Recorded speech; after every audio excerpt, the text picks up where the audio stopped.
우리에게 있어 십자가는 성물 중에 하나입니다. 여러분의 가정에도 십자가가 걸려 있거나 또 액세서리로 이렇게 가지고 계신 경우가 많을 텐데, 십자가는 우리에게 있어서 중요한 성물입니다. 특별한 힘을 가지고 있겠죠. 영화에서 보면 십자가로 인해서 악한 영을 몰아내기도 하고 막는 일도 많이 나타납니다.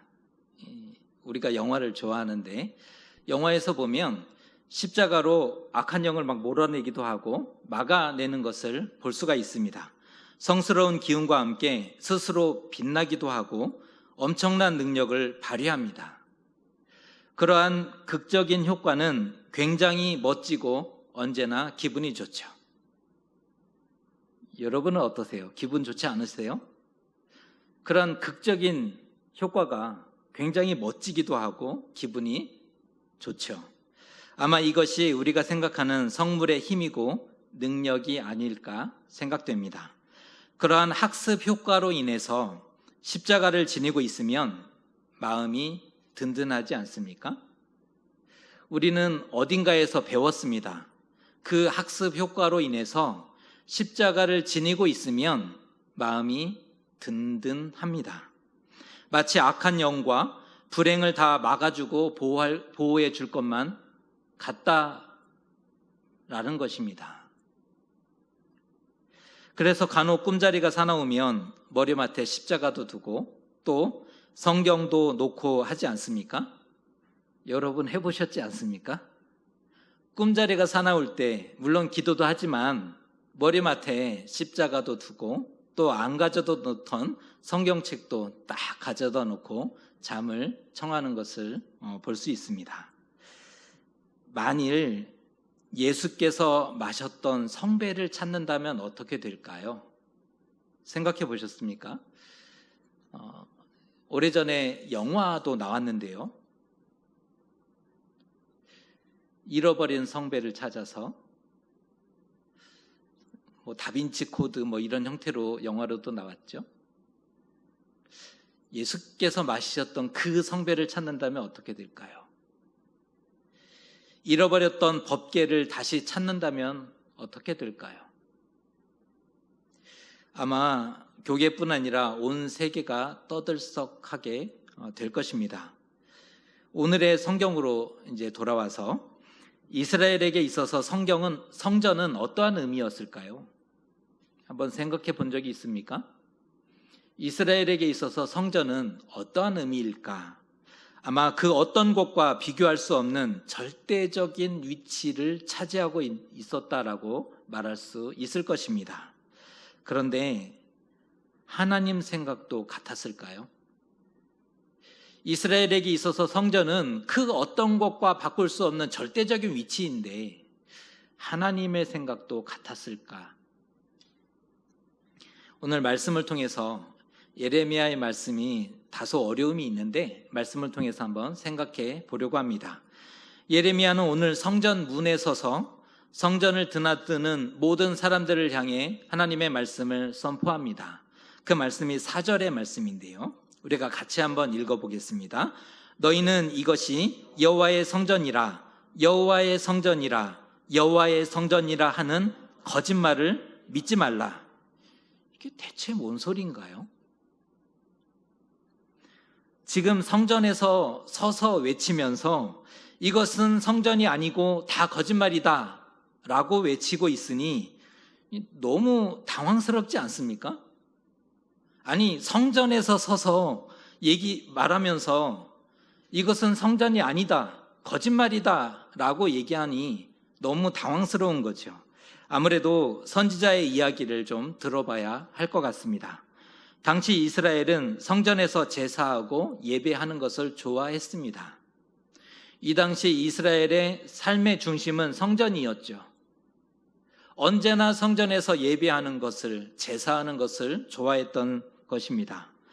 소중히 여겼을 뿐 아니라 성전을 위해서라면 목숨을 바쳐 사수할 준비가 되어 있었던 사람들입니다.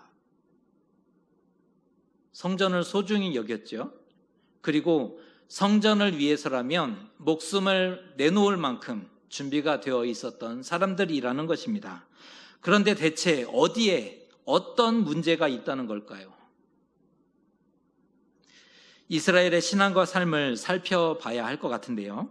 이스라엘은 성전을 믿어도 너무 믿었습니다. 이것이 문제입니다. 성전을 믿었는데 너무 믿었다는 겁니다. 이게 성전을 믿는 것은 좋은 것이 아닌가? 그거 좋은 것 같은데? 라고 생각하실 수 있는데 그 믿음이 지나쳐서 급기야 모든 신앙을 삼켜버릴 지경이 되었다는 것입니다. 성전을 소중히 여기는 것은 좋은데 지나쳐서 모든 신앙마저 삼켜버리게 되었다는 겁니다. 그 결과 어떤 일이 일어났냐면 우리에게 성전이 있으니 안전하다. 우리에게 성전이 있으니 안전합니다. 라고 생각했다는 겁니다. 왜 안전할까요? 성전은 하나님이 거하시는 집이고 처소입니다. 하나님의 집이고 하나님 겁니다. 하나님께 중요할까요? 중요하지 않을까요? 하나님께 중요하다는 거예요. 그러니까 이스라엘의 생각입니다. 하나님의 집이고 그래 하나님의 처소지, 하나님이 계신 곳이지, 하나님께 중요하지. 그러니 하나님이 친히 보호하고 지키실 거야. 하나님의 집이니 하나님이 보호하고 지키신다라고 보았던 겁니다. 누군가 성전을 해하고자 한다면 하나님이 결코 가만둘 리가 없습니다. 이스라엘이 나서기 전에 하나님이 결코 가만둘 리가 없다는 겁니다.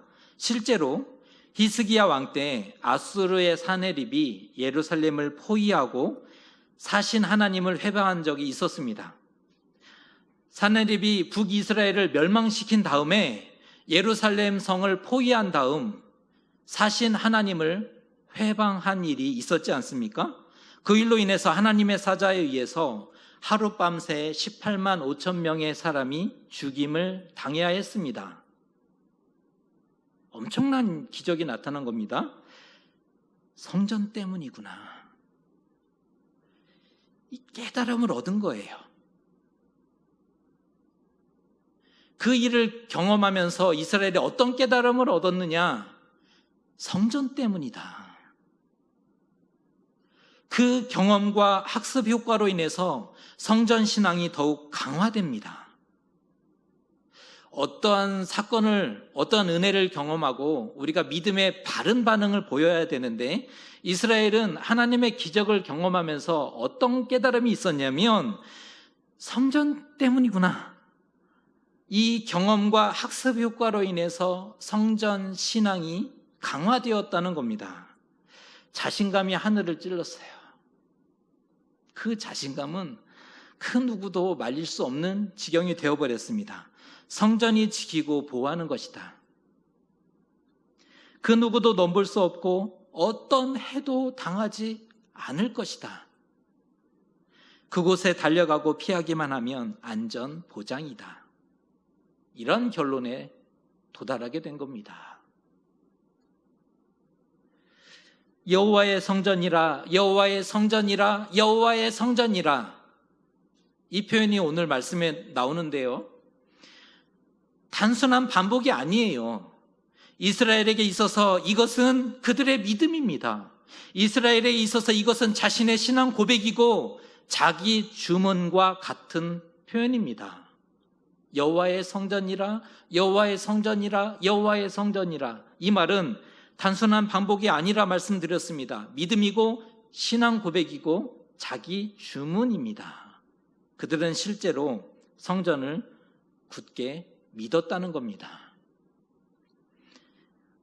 그런데 정말 성전이 자동으로 지켜주고 보호해 주나요?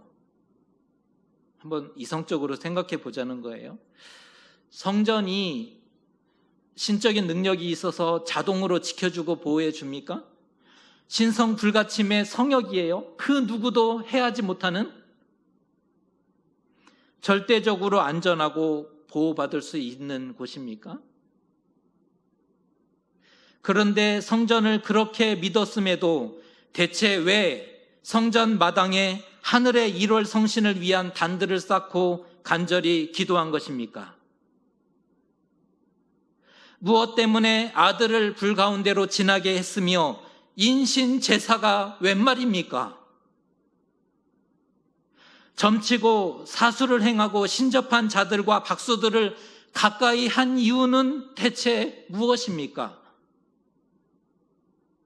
그것도 부족하여 성전에 아사랴 목상을 세우고 제사한 것은 무엇으로 설명할 수 있을까요?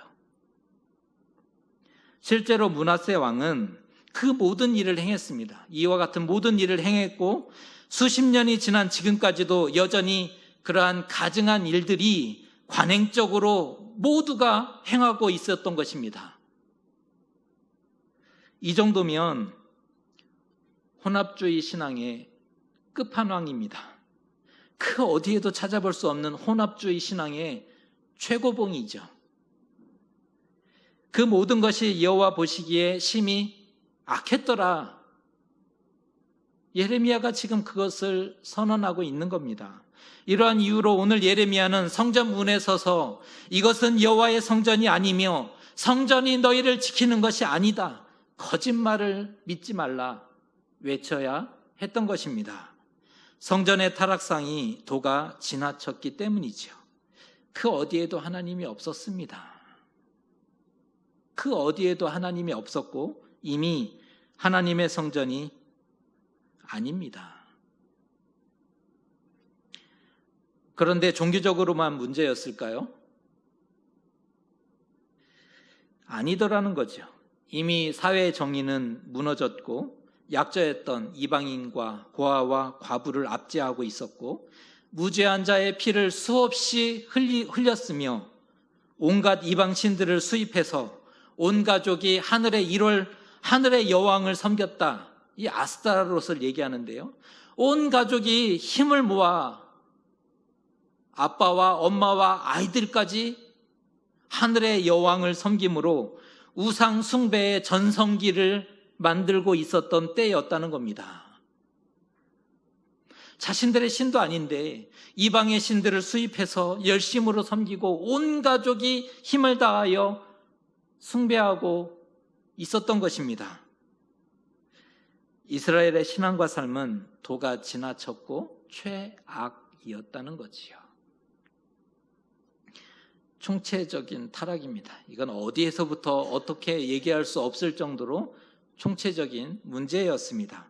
스스로 화를 자초했다. 오늘 말씀에도 나오죠. 너희가 스스로 화를 자초한 것이다.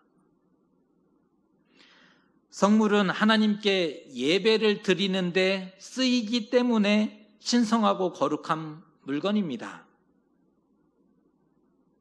그 자체가 신성하고 거룩해서 성물이 아니라 하나님께 드려지는데, 하나님께 예배하는데 쓰일 때 성물이 되는 거죠.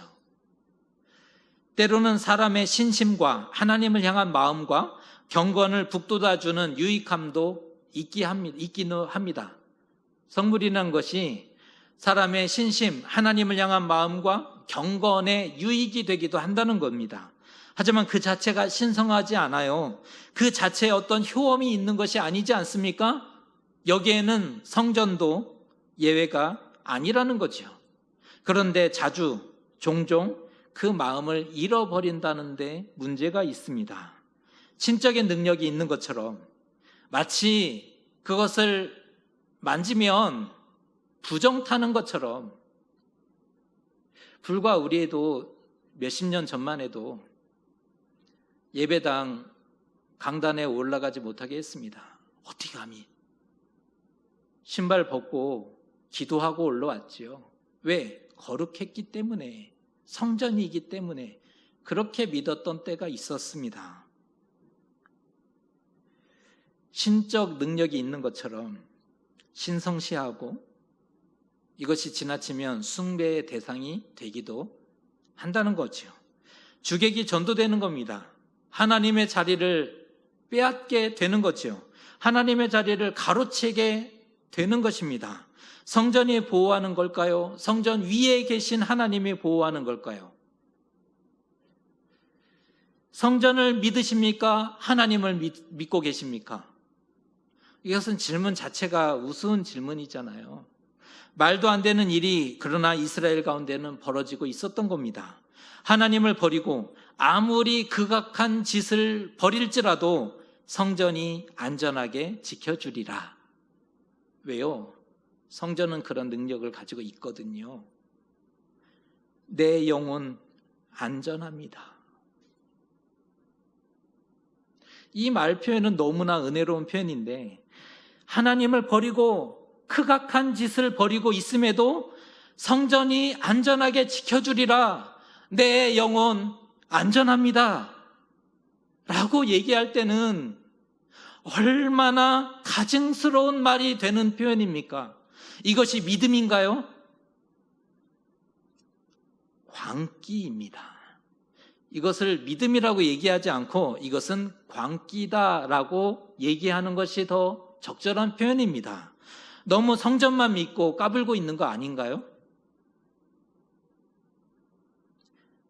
이에 하나님의 책망하시는 말씀이 10절의 말씀입니다.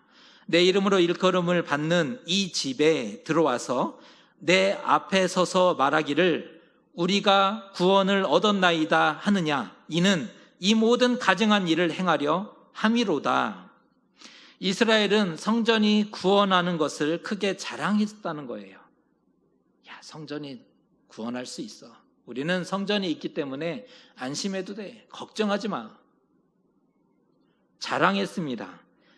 지금의 모습이 너무 만족스럽다는 것이고 좋다라는 마음을 가지고 있는 거예요. 깨달음은 고사하고 지금의 삶을 바꿀 의지가 조금도 없다는 것입니다. 지금의 삶이 너무 만족스럽고 좋아요. 성전도 있죠. 자신들의 삶을 바꿀 의지가 전혀 없음을 볼 수가 있습니다. 그리하여 그들이 무엇을 했는지 아십니까? 그들은 감히 성전을 쳐서 예언했던 우리야 선지자, 예레미야 선지자 앞서 우리야 선지자가 있었는데 감히 하나님의 성전을 향해 쳐서 예언했어요. 얼마나 미웠겠습니까? 결국 이스라엘은 우리야를 죽입니다. 이 우리야는 다윗과 밧세바의 우리야가 아니고 선지자 우리야인데요, 예레미야 이전에 우리야 선지자입니다. 감히 성전을 쳐서 예언을 해? 이스라엘 백성이 이 우리야 선지자를 죽였는데 이제는 예레미야도 죽이려고 했다는 겁니다. 이 정도면 앞으로 쭉 동일하게 살겠다는 의지 아닙니까? 바꿀 의지가 없다. 앞으로 쭉 이대로 살겠다는 강한 의지의 표현인 거죠. 그러니 제 아무리 하나님의 이름으로 일컬음을 받고 있어도 그것은 이미 성전은 아닌 것입니다. 이스라엘에게 성전은 없습니다. 이제 하나님이 무엇을 하실지를 알려주시는데 오늘 본문 이후의 말씀이 이어집니다. 첫 성소했던 실로처럼 너희도 망하게 되리라. 가나안 땅에 들어온 이후 처음으로 하나님의 성막을 세웠던 땅 실로였습니다. 결국 그 땅도 하나님 앞에 죄악이 있었기 때문에 멸망했지 않습니까? 실로를 너희가 보았지 않느냐? 그처럼 너희도 멸망하리라. 너희를 이 땅에서 쫓아내 버리리라. 사람이며 짐승이며 나무며 땅이며 다 불살라지리라 예언하십니다. 총체적인 재난을 선고하십니다. 너는 그들을 위해서 기도하지 말고 너는 그들을 위해서 부르짖지 말고 간구하지 말라. 하나님이 예레미야에게 말씀하시지요. 그들을 위해서 이제 기도하지 말라는 겁니다. 아무리 그래도 성전에 대해서 너무한 거 아닌가? 어떻게 좀 잘 타이르고 가르치면 되지 성전과 이스라엘에 대해서 너무하신 거 아닌가라고 생각하실 텐데 예레미야가 누군지를 좀 알면 오늘 이 예레미야서의 분위기와 방향이 왜 그런지를 이해할 수가 있을 것입니다. 예레미야, 그는 아나돗 출신의 제사장입니다. 그의 집안은 대제사장 가문이었죠. 대제사장 가문이었고 족보를 따라가면 아비아달이 나오고 조금 더 올라가면 엘리 대제사장까지 이르게 됩니다. 하지만 아비아달 때에 아도니아 반역에 가담하게 되었고 딱 봤더니 아도니아가 다음 왕이거든요.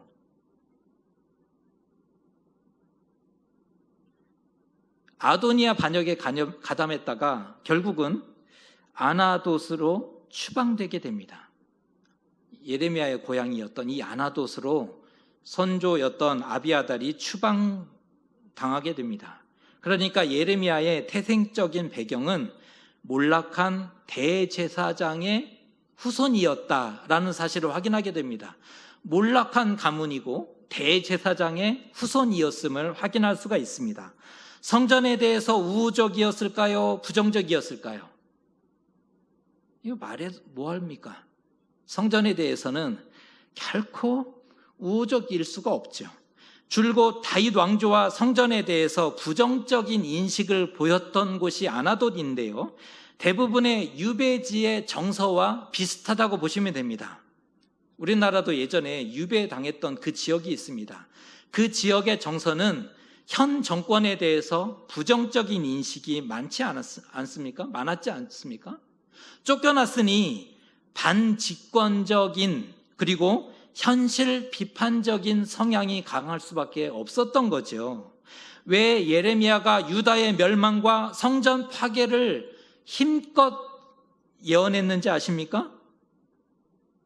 자신의 배경이 반영되어 있다는 거죠. 에스겔 선지자와는 결이 완전 다릅니다. 예레미야와 에스겔을 비교해 보면 에스겔 선지자와는 결이 많이 다르죠. 그 역시 에스겔도 제사장이었지 않습니까? 그 역시 제사장이었지만 이스라엘의 회복은 성전 회복에서부터 시작된다라고 예언했던 선지자가 에스겔 선지자죠. 에스겔 선지자는 당시 주축이었던 대제사장 가문에 속했던 사람이고 이 성전의 회복에서부터 이스라엘이 구원받을 수 있다, 회복되는 것이다 라고 예언했던 것입니다. 이스라엘의 죄를 책망하고 하나님의 지엄한 심판을 전하는데 누가 적임자였을까 생각해보면 준비된 선수가 이미 있었죠. 그게 누구예요? 예레미야입니다. 예레미야의 입으로 선포되는 말씀은 더욱 강렬합니다. 예레미야의 입에서 선포되는 말씀은 두려운 말씀으로 다가옵니다. 무서울 정도로 하나님의 말씀이 선포됩니다. 하나님은 적임자를 사용하셔서 말씀을 효과적으로 전하고 계심을 볼 수가 있어요. 어쩌면 우리의 출신, 우리의 배경, 성장 과정, 삶의 아픔과 실패, 그 모두를 하나님은 쓰실 수 있습니다. 우리의 배경, 실패, 아픔, 하나님은 쓰실 수 있습니다. 특이한 배경을 가지셨습니까? 사연 참 많으시지요. 또 고난도 많으셨지 않습니까? 여러분이 하나님 쓰실 적임자입니다. 예레미야도 하나님이 뜻한 대로 쓰셨습니다. 여러분도 하나님이 쓰실 적임자인 겁니다. 그러나 지엄한 심판과 책망 중에도 잊지 말아야 할 것이 있는데, 말씀이 오늘 좀 무겁게 진행이 됐는데요, 지엄한 심판 중에도 잊지 말아야 할 것을 오늘 3절과 7절의 말씀이 반복해서 말씀하고 있습니다. 너희의 길과 행위를 바르게 하라. 이스라엘이여, 너희의 길과 행위를 바르게 하라. 그리하면 내가 너희로 이곳에 살게 하리라. 하나님이 내가 너희로 이곳에 살게 하겠다라는 약속을 3절에서 하시고 7절에서도 마찬가지입니다. 신앙과 삶을 바꾸라. 너희의 지금까지의 잘못된 그 신앙과 삶을 바꾸라. 그러면 내가 너희를 이곳에 살게 하리라. 약속하고 계십니다. 하나님 아버지의 마음이 느껴지지 않으십니까? 오늘 말씀을 읽으면서 두려움만을 받으셨다면 말씀을 절반만 읽으셨습니다. 아니, 잘못 읽으셨습니다. 오늘 말씀을 읽으면서 하나님 아버지의 마음이 느껴져야 한다는 거지요. 너희가 얼마나 가증스럽고 악한 일을 했는지도 다 안다. 그러나 나는 너희가 돌아오기를 기대한다. 돌아오면 위험을 피할 수 있다. 이 말씀을 하고 계십니다. 말씀을 귀로 듣지 말고 마음과 가슴으로 들어야 합니다. 말씀을 귀로만 듣지 말고 마음과 가슴으로 들어야 된다는 거예요. 다 끝났다. 다시는 얼굴을 보지 않으리라. 말과 소리는 그렇게 들릴지 몰라요. 분노의 음성으로 들려질 수 있을지 모르겠어요. 말이 그렇게 분명히 들려질 거예요. 그러나 하나님의 진심은 무엇입니까? 아직 기회가 있으니 돌아오라. 아직 끝나지 않았으니 일어서라. 나는 너의 하나님이다. 그리고 너는 나의 백성이다. 이것이 하나님의 진심인 겁니다. 가슴으로 들을 수 있을 때 하나님의 뜻을 바르게 알 수 있고 진심을 깨닫게 되는 겁니다. 나가 죽으란다고 정말 나가서 죽는 바보가 어디 있습니까? 나가 죽으라고 하는 것은 그 행동을 바꾸라는 거잖아요. 그 잘못된 것을 뉘우치고 돌아오라는 거잖아요. 만일 부모 중에 나가 죽으라고 정말 그런 마음으로 얘기하는 부모가 있다면 그거는 부모 아니죠. 말을 듣지 마시고 소리로 듣지 마시고 마음과 가슴으로 들어야 하는 겁니다. 우리가 성전을 소중히 여긴 이유가 무엇입니까? 우리를 한번 돌아보면 좋을 것 같아요. 우리는 성전을 소중히 여긴 이유가 무엇입니까? 하나님 계신 곳이라 여겼기 때문입니까? 거룩하다라고 생각했기 때문입니까? 참 잘하셨습니다. 그게 다 틀렸다가 아니잖아요. 참 잘하셨어요. 그러나 어떤 경우라도 하나님을 놓치지는 말자. 어떤 경우라도 하나님을 빼앗기지는 말자. 이 말씀을 드리고 싶은 겁니다. 정채봉 님의 처음의 마음으로 돌아가라 라는 책이 있는데요. 처음의 마음으로 돌아가라. 여기에 이런 이야기가 나옵니다. 세탁소에 갓 들어온 새 옷걸이, 세탁소에 이렇게 정기적으로 새 옷걸이가 들어오지 않습니까? 세탁소에 갓 들어온 새 옷걸이한테 헌 옷걸이가 한마디 했답니다. 너는 옷걸이라는 사실을 언제나 잊지 말길 바란다. 그러니까 선배가 후배한테 한마디 한 거예요. 너는 언제나 옷걸이라는 사실을 잊지 말거라. 그러자 새 옷걸이가 갸우뚱하며 물었답니다. 왜 옷걸이라는 것을 그렇게 강조합니까? 강조하나요? 그랬더니 선배가 얘기합니다. 잠깐씩 입혀지는 옷이 자기의 신분인 양 교만해지는 옷걸이들을 많이 보았기 때문이다 라고 말해주었다는 겁니다. 잠깐씩 입혀지는 그 옷이 마치 자신의 신분인 양, 자기 자신인 양 교만해지는 옷걸이만 그러겠습니까? 성전이 중요한가요? 성전 위에 계시는 하나님이 중요한가요? 그런데 본질을 빼앗기고 망각한다면 모든 것이 다 무너져 버릴 수 있습니다. 성전은 하나님을 만나고 말씀을 듣고 삶의 길과 행위를 바르게 하는 곳입니다. 성전은 하나님을 만나는 곳, 말씀을 듣고 삶의 길과 행위를 바르게 하는 곳입니다.